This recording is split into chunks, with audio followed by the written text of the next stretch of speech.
अस्सलाम वालेकुम नाज़रीन, मैं मोहम्मद असलम हुसैन सियासत की खबरों में आप सबका इस्तकबाल करता हूँ। भारतीय जनता पार्टी के गुजरात के रहनुमा भूपेंद्र पटेल आज पीर को गांधीनगर में लगातार दूसरी बार गुजरात के वज़ीर आला के ओहदे का हलफ लेंगे। पटेल को 18वें वज़ीर आला के तौर पर गवर्नर आचार्य देवव्रत दोपहर 2 बजे गांधीनगर में नए सेक्रेटेरिएट के करीब हेलीपैड ग्राउंड में हलफ दिलाएंगे। तकरीब में वज़ीर आज़म नरेंद्र मोदी, वज़ीर दिफा राजनाथ सिंह, मरकजी वज़ीर दाखिला अमित शाह और बीजेपी ज़ेर-ए-क़यादत रियासतों के वज़राए आला शिरकत करेंगे। ज़राए के मुताबिक भूपेंद्र पटेल के साथ तकरीबन 20 काबीनी वज़रा भी इसी दिन हलफ लेंगे और अगले ही दिन अपने अपने दफातर का चार्ज संभाल लेंगे। राष्ट्र एवं सेवक संघ के सरबराह मोहन भगवत ने कहा कि हिंदुस्तान के हर गांव में आरएसएस की शाख होनी चाहिए और इसके हर रुकन को मुल्क की तरक्की के लिए कोशिश करनी चाहिए। गुवाहाटी में संघ की आसाम यूनिट के कारकुनों के कैंप की इख्तितामी तकरीब से खिताब करते हुए भगवत ने कहा कि इख्तिलाफात के बावजूद तमाम लोगों की तरजीह कौम है।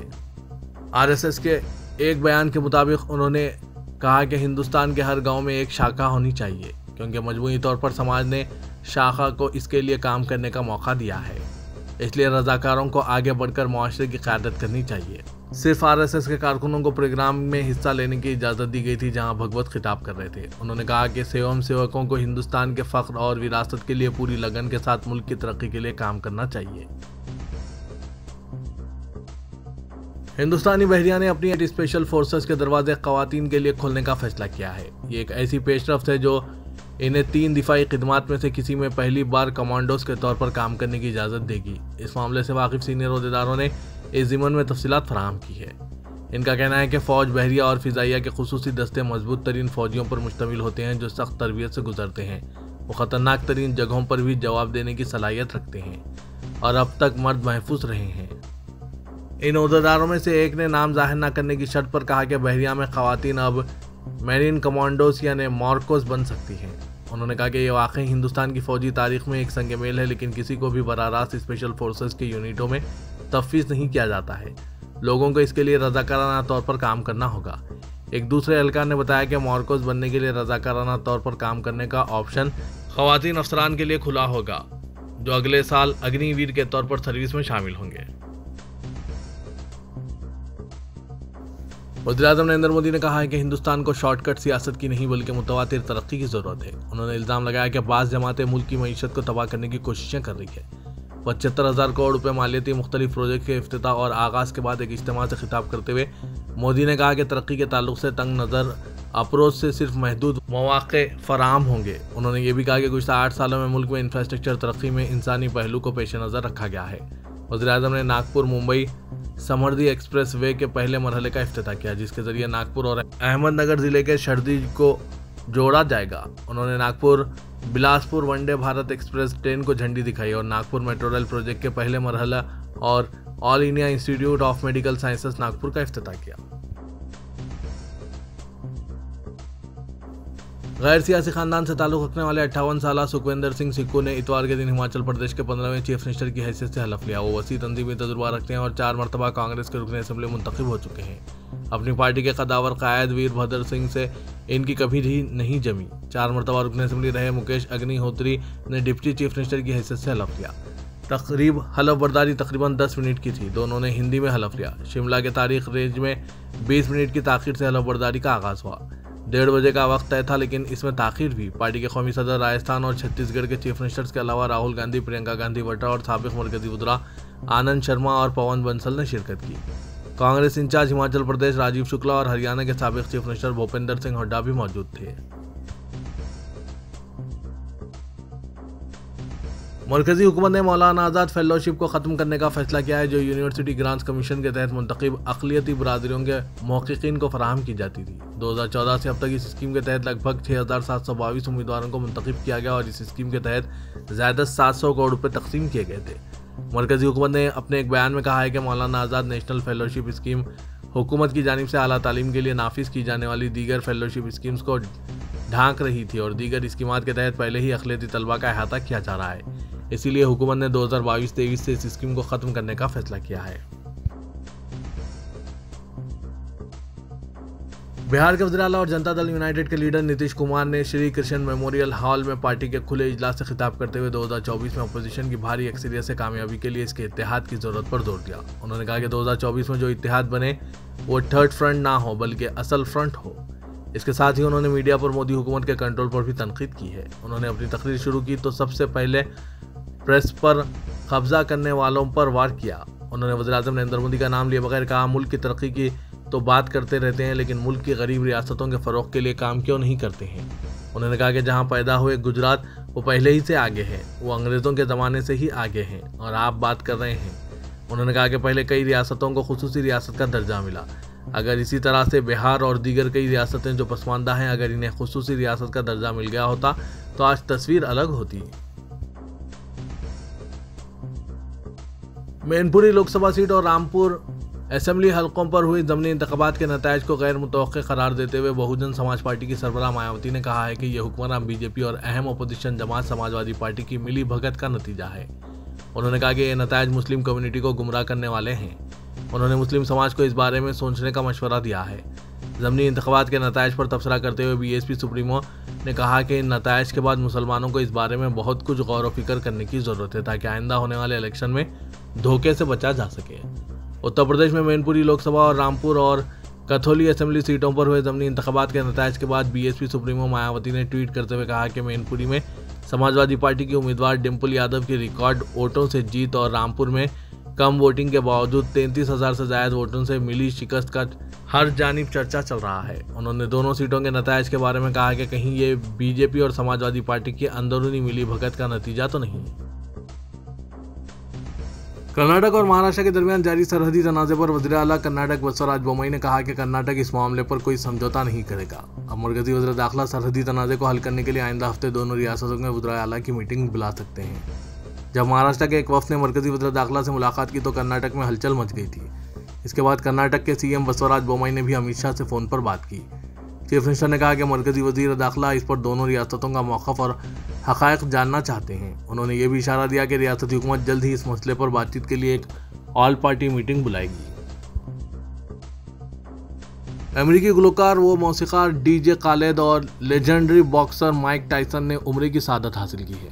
डीजे खालिद और माइक टायसन रेड सी फिल्म फेस्टिवल में शिरकत के लिए सऊदी अरब गए थे, जहां से उन्होंने मक्के मुकर्रमा में उम्र की सआदत हासिल की। इस मुबारक सफ़र की तस्वीर और वीडियोस डीजे खालिद ने अपने इंस्टाग्राम पर शेयर की है।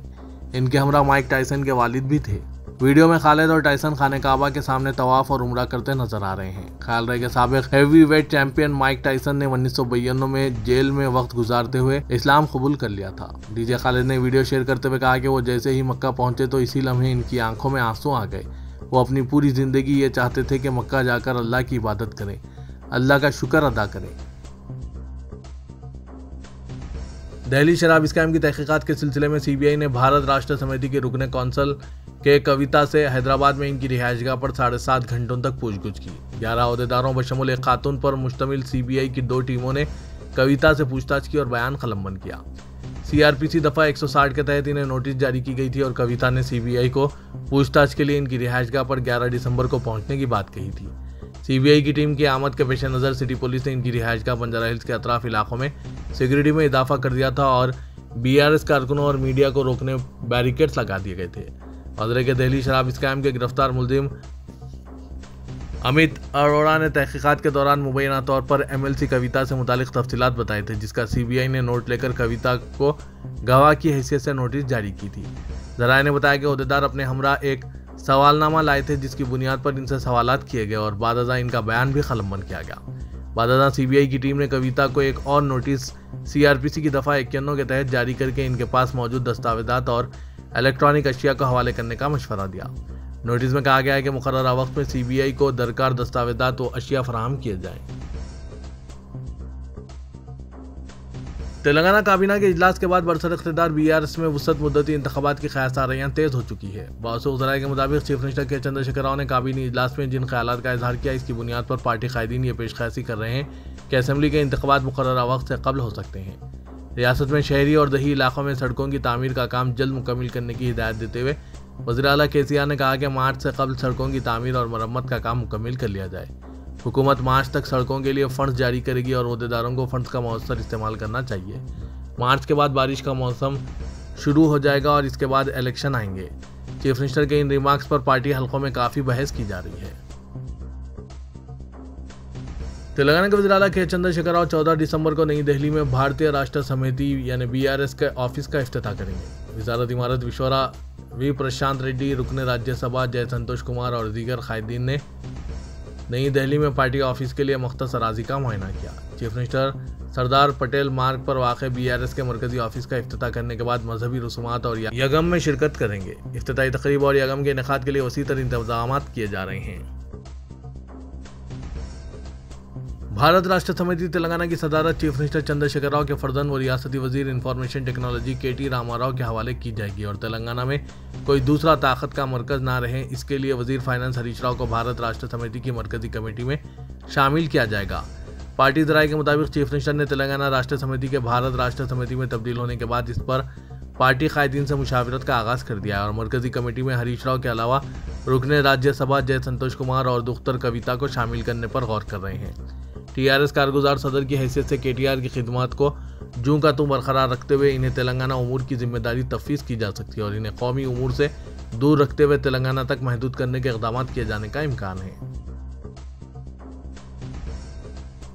रुकन पार्लियामेंट हैदराबाद और सदर मजलिस असदुद्दीन ओवैसी की नुमाइंदगी पर हल्का असम्बली राजेंद्र नगर के तहत शास्त्रीपुरम डिवीजन के मुख्तलिफ इलाकों में वाटर ड्रेन के 2 करोड़ 1 लाख रुपए लागती कामों का आगाज़ हो गया। इस काम की तकमील पर शास्त्रीपुरम की मुकम्मल आबादी के अलावा रघुवेंद्रा कॉलोनी, रशीद कॉलोनी और किंग्स कॉलोनी फेज़ 5 के इलाकों में रहने वालों को सहूलत होगी, क्योंकि सालों से इन इलाकों में ड्रेन लाइन की सहूलत नहीं थी। हर घर के रूबरू सेप्टिक टैंक के जरिए ड्रेन की निकासी की जाती थी। शास्त्रीपुरम और आसपास के इलाकों की अवाम ने असदुद्दीन ओवैसी सदर मजलिस से दारुसलाम में मुलाकात करके इन इलाकों में ड्रेन लाइन की तनसीब के लिए नुमाइंदगी की थी। सदर मजलिस ने राजेंद्र नगर असेंबली हल्के के तहत इन कामों की मंजूरी हासिल की और इन कामों का आगाज हो गया। शहर हैदराबाद के मसरूफ तरीन इलाके बंजारा हिल्स में दिन ब दिन बढ़ते हुए ट्रैफिक के मसले को ख़त्म करने के लिए इस इलाके में एक फ्लाईओवर तामीर करने का मनसूबा तैयार किया गया है। इस सिलसिले में GHMC ने बंजारा हिल्स में फ्लाईओवर की तामीर के लिए मुख्तलिफ एजेंसियों को सर्वे की जिम्मेदारी सौंपी है, जहां मुख्तलिफ एजेंसियों ने बंजारा हिल्स रोड नंबर 1 से 3 तक नागार्जुना सर्कल तक बंजारा हिल्स को जाने वाली टाइम्स ऑफ इंडिया के दफ्तर तक सर्वे का काम शुरू किया। ये फ्लाईओवर नागार्जुना सर्कल से होता हुआ TV9 चौराहे, सागर सोसाइटी चौराहा, park Hyatt hotel, KBR park, jubilee hills चौराहे से गुजरता हुआ जुबली हिल्स रोड नंबर 45 में बालाकृष्णा की क़यामगाह के पास दुर्गम चरू केबल ब्रिज तक तामीर किया जाएगा। बताया गया है कि कई दिन कबल ही इस मुकाम पर फ्लाईओवर तामीर करने का मनसूबा बनाया गया था, लेकिन इस इलाके में तंग सड़कों की वजह से ये काम शुरू नहीं हो सका। इसके अलावा KBR पार्क के अतराफ फ्लाईओवर की तामीर पर इस इलाके के दरख्तों को काटना होगा, जिसकी माहौलियात के जहदकार ने मुखालिफत की थी। तारीखी व कदीम तरकारी मार्केट मिराला मंडी की तामीर जदीद के जरिए इसकी अजमत रफ्ता की बहाली के इक़दाम किए जा रहे हैं। रुकन पार्लियामेंट हैदराबाद असदुद्दीन ओवैसी की नुमाइंदगी पर हुकूमत ने आसिफ जाही दौर की मार्केट मिराला मंडी की तामीर जदीद की और बहाली की मंजूरी दे दी।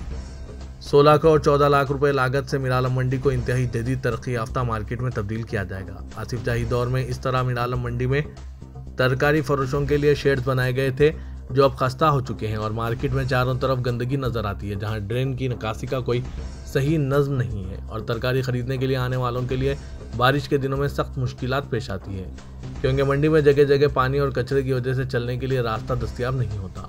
सदर मजलिस की नुमाइंदगी पर हुकूमत ने शेड्स के कदीम प्लान की तरह नई तामीर की मंजूरी दे दी। मिराला मंडी में अंडरग्राउंड नई ड्रेन लाइन बिछाई जाएगी। शेड्स के नीचे तरकारी फरोशों के लिए चबूतरों की तामीर और LED लाइट्स भी नस्ब किए जा रहे हैं। स्पेशल चीफ सेक्रेटरी बल्दी नजवनस अरविंद कुमार ने मिराला मंडी के नए मंसूबे को ट्वीट करते हुए वजीर बल्दी नजवनस KT रामाराव और असदुद्दीन ओवैसी को टैग करते हुए पेश किया। KTR और ओवैसी ने इसे रीट्वीट करते हुए इन मंसूबों की तौसीक की। अरविंद कुमार ने बताया कि मिराला मंडी की तामीर के टेंडर्स और शराइत को पूरा करते हुए मंडी के कामों का जनवरी 2023 में आगाज मुतवक्किल है। आंध्र प्रदेश में तूफान विंडोज कमजोर पड़ गया है। महकमा मौसमियात ने अपने खुसूसी बुलेटिन में कहा कि दूर दराज तमिलनाडु, मुतसिल जनूबी दूर दराज कर्नाटक और शुमाली केरला में यह दबाव कम दबाव में तब्दील हो गया है। इसी दौरान तेलंगाना में विंडोज तूफान के जेर असर बारिश का सिलसिला वक्फे से जारी है। रियासती दारुलहुकूमत हैदराबाद के साथ साथ जनूबी तेलंगाना के बेशतर इलाकों में कल रात से ही बारिश हो रही है और बारिश के बाद सर्दी की लहर में अचानक मजीद इजाफा हो गया है। बारिश के सबब दर्जे हरारत में गिरावट रिकॉर्ड की गई है। महकमा मौसमियात ने अपनी रिपोर्ट में कहा कि आइंदा 3 दिनों के दौरान तेलंगाना के बाद मुकामात पर हल्की ताऔसत या फिर गरज और चमक के साथ बारिश का इम्कान है।